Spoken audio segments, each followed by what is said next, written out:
အားလုံးပဲမင်္ဂလာပါဗျာအင်္ဂါသားကြီးများရဲ့21ရက်4လ2025မှာ29ရက်4လ2025အထိ9ရက်အင်္ဂါသားကြီးများရဲ့တပတ်တာကံကြမ္မာကိုလီလိုမာကကလေးကြည့်ပြီးတော့ပြပြပေးမှာဖြစ်ပါတယ်ခင်ဗျာအဲ့တော့အင်္ဂါသားကြီးများရဲ့ငွေကြေးကံလေးကနေစပြီးတော့ကြည့်ပေးပါမယ်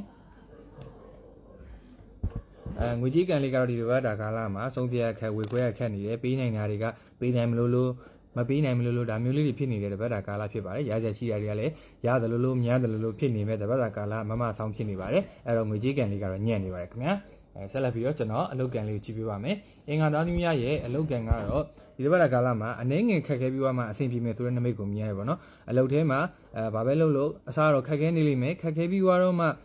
နည်းနည်းပြန်ပြီးအဆင်ပြေလာမယ်ဆိုတဲ့နမိတ်ကလေးမြင်ရပါတယ်အလုပ်ကံလေးကတော့ညံ့နေတာမဟုတ်ပါဘူးကောင်းပါတယ်ဆက်လက်ပြီးတော့ကျွန်တော်အင်္ဂါသားသမီးများရဲ့အခြေရေးကိုကြည့်ပေးပါမယ်အခြေရေးကတော့ဒီတပတ်တာကာလမှာကိုပေါင်းဖက်ရတဲ့ချစ်သူကလွဲမှားခြင်းဆိုတဲ့နမိတ်ကိုမြင်ရတယ်ပေါ့နော်အဲ့တော့ကိုရဲ့ချစ်သူကကိုရဲ့ဖူးတာပဲမဟုတ်ဘူးလို့တော့ပြောနိုင်တယ်ဒီဘက်ကကာလမှာအခြေရေးကအဆင်မပြေနိုင်ဘူးအခြေရေးညံ့နေပါတယ်ဆက်လက်ပြီးတော့ကျွန်တော်အင်္ဂါသားသမီးများရဲ့အိမ်အောင်ရေးကိုကြည့်ပေးပါမယ်ငါသားကြီးများအိမ်တော်ကြီးကတော့ကောင်းပါတယ်အဆင်ပြေမယ်အောင်မြင်မယ်ချောမြင်မယ်ပေါ့နော်ဒါပေမဲ့နည်းနည်းငယ်ကြောက်ကစားဖြစ်ပြီးတော့မှအဆင်ပြေမယ်ဆိုတဲ့နမိတ်ကလေးမြင်ရပါတယ်အဲ့တော့အင်္ဂါသားကြီးများအိမ်တော်ကြီးကတော့ကောင်းပါတယ်ဆက်လက်ပြီးတော့ကျွန်တော်ကျမ်းမာရေးကိုကြည့်ပေးပါမယ်ကျမ်းမာရေးကတော့ကောင်းပါတယ်ကျမ်းမာရေးအဆင်ပြေနေမယ်ဒါပေမဲ့ခန္ဓာကိုယ်တစ်ခုလုံးနဲ့ပတ်သက်ပြီးတော့နည်းနည်းငယ်ညောင်းချကိုက်ခိုင်းခြင်းတော့ရှိလိမ့်မယ်ဒါပေမဲ့စိတ်မပူပါနဲ့မကြခင်မှာတက်တာသွားပါလိမ့်မယ်အားလုံးပဲကျေးဇူးတင်ပါတယ်ခင်ဗျာကြည့်နေတဲ့သူတွေမှာအင်္ဂါသားကြီးပါဆိုလို့ကျွန်တော်အကောင့်လေးကို follow လုပ်ဖို့မမေ့ပါနဲ့ခင်ဗျာပြီးတော့ကျွန်တော်က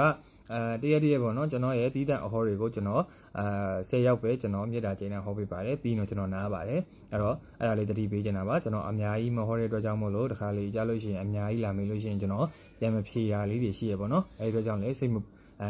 မကွက်ထိုးဖို့အတွက်ကျွန်တော်ကတောင်းဆိုချင်တာပါအဲ့တော့အားလုံးပဲကျေးဇူးတင်ပါတယ်ခင်ဗျာကျွန်တော်အကောင့်လေးကိုလည်း follow လုပ်ဖို့မမေ့ပါနဲ့